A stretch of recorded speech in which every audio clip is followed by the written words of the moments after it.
Hai, jumpa lagi dengan saya Ronald Tagalung di video Belajar Bisnis bersama Ronald. Pada video kali ini kita akan membahas topik yang sangat menarik karena ini yang kemudian akan menentukan apakah ketika kita buka bisnis, bisnis kita akan kemudian langsung rame, dikerumuni oleh para pembeli atau malah justru sepi. Nah, di video saya sebelumnya, jadi kalian boleh cek ya di video sebelum-sebelumnya, itu kita sudah membahas tentang eh, tiga tipe pasar ya, tiga tipe pasar. Jadi ada pasar yang kita sebut sebagai pasar yang dia pasar existing atau pasar yang sudah ada ya, ataupun pasar yang ada istilah lainnya yaitu bleeding market, pasar yang berdarah-darah, ada yang namanya potential market, dan ada yang disebut dengan sleeping market. Nah, existing market ataupun pasar yang sudah ada adalah pasar yang dimana antara produk yang kita sediakan dan jumlah orang yang membutuhkan produk itu juga cukup, sehingga membuat pasar itu cukup rame gitu ya. Cukup banyak pemain, cukup banyak pembeli. Itu yang disebut dengan pasar yang existing, yang sudah ada. Sedangkan yang dimaksud dengan potensial market ataupun pasar potensial adalah kondisi pasar di mana antara supply dan permintaan itu masih lebih tinggi permintaan. Kenapa lebih tinggi permintaan? Karena yang menyediakan produk itu sedikit. Artinya apa? Di potensial market kita mengalami kondisi tidak punya kompetitor, ataupun kalau punya kompetitor maka jumlahnya sangat sedikit, sehingga membuat potensi pasar yang kita garap itu menjadi sangat-sangat besar. Kemudian yang ketiga adalah sleep market ataupun pasar yang masih tertidur. Artinya pasar dari satu produk ataupun jasa yang itu belum bisa menghasilkan permintaan yang cukup signifikan, dikarenakan memang belum waktunya untuk produk itu tren atau banyak orang yang belum tahu tentang hal itu. Nah, jadi di video sebelumnya kita sudah sempat membahas itu. Nah, fokus kita pada video kali ini adalah kita akan berdiskusi, kita akan membahas tentang bagaimana caranya kita bisa membidik potensial market. Strateginya apa agar kemudian saat kita buka bisnis, yang kita garap itu adalah potensial market, di mana permintaannya banyak, yang menyediakan produknya sedikit, sehingga orang berkerumun mencari kita untuk bisa membantu mereka mendapatkan solusi dari yang mereka hadapi. Oke, nah ada beberapa strategi yang saya rangkum dalam satu yang dari buku ya, yang ditulis oleh Mas Jaya, itu tentang bagaimana kita mendapatkan ide untuk bisa menggarap pasar potensial. Nah, jadi ada beberapa strategi. Kita bahas dulu yang dari yang pertama. Yang pertama adalah banyak produk berkualitas tapi gagal tren. Jadi kalau kita ingin menggarap pasar yang potensial, maka carilah produk yang berkualitas tapi gagal tren. Nah, gagal trennya ini kenapa? Bisa jadi karena kemasannya kurang menarik, sehingga membuat orang tidak melihat bahwa ini produknya berkualitas. Kemudian misalnya produknya tidak punya merek, tidak dikemas secara kekinian, ataupun bisa jadi dikarenakan target pasarnya yang salah, cara promosi yang salah. Nah, jadi cari itu. Kira-kira apa? Produk berkualitas yang dia tidak tren dikarenakan beberapa kondisi tadi. Misalnya apa ya? Contoh gitu ya. Kita kenal dengan pembuat keripik. Nah, setelah kita coba keripiknya enak gitu. Produknya berkualitas, tapi tidak tren. Kenapa? Karena kemudian produk ini kemasannya tidak menarik. produk ini kemasannya masih sangat-sangat konvensional. Produk ini tidak dipromosikan. Produk ini kemudian disasar di target market yang salah sehingga membuat dia tidak potensial. Maka kita bisa kemudian menjadikan keripik itu sebagai ide bisnis untuk kita garap karena dia merupakan bisnis yang bisa masuk kategori potensial market. Ya, seperti itu. Nah, yang kedua, kita bisa dapatkan ide bisnis pasar yang potensial itu dari produk yang dia berhasil tren tetapi tidak lama. Ya, jadi coba ingat-ingat, ada nggak produk yang dulu sempat tren, rame itu, banyak orang yang kemudian menjajakan produk itu, tapi kemudian trennya tidak lama. Nah, tidak lamanya kenapa? Karena misalnya mungkin pengelolaan SDM dari bisnis yang kurang baik sehingga membuat akhirnya bisnisnya berantakan dan terpaksa tutup. Ataupun bisa jadi karena misalnya keburu ditutup oleh tren yang baru lagi.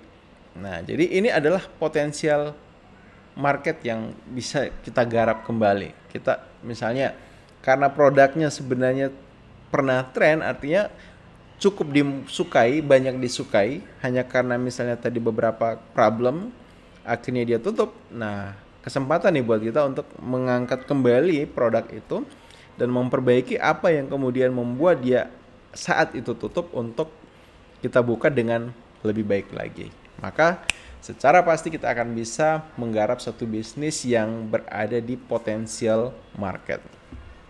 Kemudian yang ketiga, potensial market itu bisa kita peroleh dari menemukan produk baru yang merupakan solusi dari permasalahan yang ada. Artinya apa? Masalah yang dihadapi orang itu sudah ada.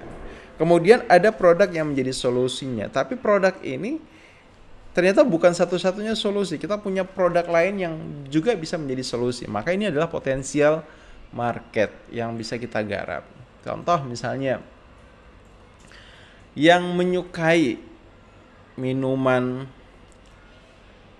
bersoda banyak, ya, minuman manis banyak. Nah, sementara orang biasanya ketika minum minuman yang bersoda, minum minuman yang manis itu kan yang dicari adalah kesegaran, ya, merasa segar saat dahaga ataupun misalnya untuk menambah stamina. So why not itu misalnya mungkin kita meng-create satu produk minuman yang juga dia misalnya kalau orang senangnya bersoda ya minuman bersoda tapi yang lebih memiliki kandungan vitamin ataupun bisa juga merupakan minuman berenergi yang memiliki konsep dengan minuman soda. Jadi dalam konteks produk baru sebagai solusi bagi permasalahan yang lama, artinya apa? Yang kita garap adalah mereka-mereka yang sudah memilih untuk menjadi konsumen dari produk sebelumnya dan kita tawarkan produk baru kita. Maka ini akan menjadi potensial market buat kita seperti itu. Nah, contoh misalnya, yang senang dengan ayam goreng tepung itu banyak. Namun misalnya why not itu kita misalnya tawarkan satu produk baru. Jadi pengembangan dari ayam goreng tepung tadi yang itu bisa membuat akhirnya orang yang senang ayam goreng tepung itu berpindah dengan kita. Misalnya apa? Ya kita jualan bebek goreng tepung ataupun misalnya ikan goreng tepung. Sesuatu yang bisa menjadi produk baru yang juga bisa menyasar konsumen yang lama dari produk yang sudah ada. Kemudian yang keempat adalah cari produk yang telah menjadi komoditas. Jadi produk yang itu dicari banyak orang, dibutuhkan banyak orang, tapi tidak ada merek yang menonjol. Artinya apa? Produk ini sebatas dijual bebas begitu saja tanpa ada proses pengemasan yang lebih baik lagi. Nah, ini adalah potensial market. Nah, beberapa bisnis yang saya perhatikan itu menggunakan pendekatan ini. Contoh misalnya, pecel lele itu sangat disukai oleh banyak orang, khususnya di daerah Jawa sana. Namun, belum ada satu merek rumah makan pecel lele yang itu membrandingkan dirinya sehingga membuat dia jadi lebih menonjol. Hingga akhirnya muncullah yang namanya bisnis rumah makan Lele Lela gitu ya. Jadi, produk yang dijual itu adalah produk yang umum. Namun yang membedakan adalah dia menciptakan merek, dia mengemas produk itu secara unik, secara menarik sehingga membuat produk ini akhirnya terlihat berbeda dan lebih diminati seperti itu. Kemudian yang kelima, cara bagaimana kita bisa mendapatkan potensial market yaitu adalah dengan menggarap produk yang dianggap gagal tapi punya potensi tren.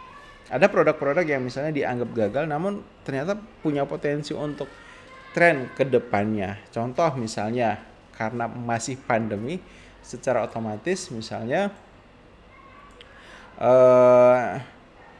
ada beberapa produk yang dianggap wah ini bakal tren di masa depan. Nah, itu yang bisa kemudian kita garap.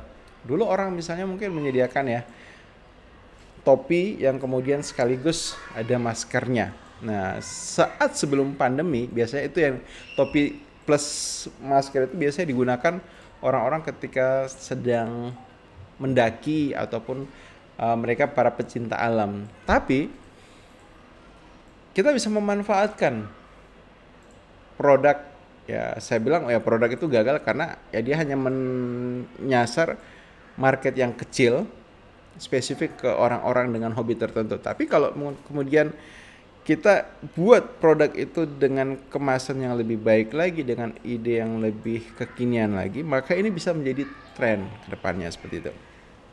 Kemudian yang keenam, cara bagaimana kita menciptakan pasar yang potensial yaitu adalah dengan mencari produk yang banyak dicari orang, tapi barangnya langka di pasaran. Ini bisa menjadi potensial market. Jadi produknya banyak dicari, tapi ketersediaan di pasar itu sedikit. Nah, kembali lagi ya, yang pernah kita bahas sebelumnya. Berarti apa? Supply-nya sedikit, permintaannya banyak. Nah, karena supply-nya sedikit, permintaannya banyak, ini akan mendorong tingginya permintaan. Ini akan menjadi potensial market yang bisa kita garap. Apa contohnya? Produk yang langka namun kemudian banyak dicari orang gitu. Oke, kalau kondisi seperti sekarang misalnya mungkin kalau dulu ya awal-awal pandemi yang banyak dicari orang tapi ketersediaannya sedikit itu masker. Tapi kalau sekarang sudah berubah ya. Jadi masker juga sudah cukup banyak. Kemudian kalau dulu itu yang juga cukup langka adalah APD. Nah, sekarang mungkin sudah tidak jadi masalah. Jadi prinsipnya adalah cari seperti itu. Sesuatu yang banyak dicari orang tapi barangnya langka di pasaran. Nah, ini yang menarik contoh bisa misalnya mungkin kita menggarap market yang spesifik, khususnya mereka yang bergelut dengan satu hobi. Nah, satu hobi. Nah, biasa kalau orang-orang yang dengan hobi tertentu itu senantiasa mengupgrade hobi mereka dengan hal-hal yang unik, hal-hal yang beda. Nah, ketika kita bisa menyediakan hal yang unik, yang beda, maka secara otomatis akan membuat permintaan menjadi besar dan potensial marketnya pun menjadi semakin besar. Kemudian yang ketujuh yaitu adalah cari produk yang permintaannya banyak, supply-nya juga banyak, tapi masih ada celah untuk diferensiasi. Ya. Nah, ini contoh misalnya yang makan ayam goreng banyak, yang jual ayam goreng banyak, tapi ada celah untuk diferensiasi. Kita menyediakan ayam goreng keju. Nah, ini contoh bagaimana kita mendapatkan market yang potensial. Kenapa? Karena yang suka keju banyak, yang suka makan ayam goreng banyak, why not itu? Kita kemudian ciptakan ayam goreng yang ada rasa kejunya, ada keju mozzarellanya yang itu wow, pasti enak gitu ya. Kemudian yang ke-8 adalah kita siapkan produk pelengkap dari suatu produk yang sedang tren. Nah, ini juga akan menjadi potensial market. Sekarang sedang ramai itu. Jadi yang sedang tren sekarang itu adalah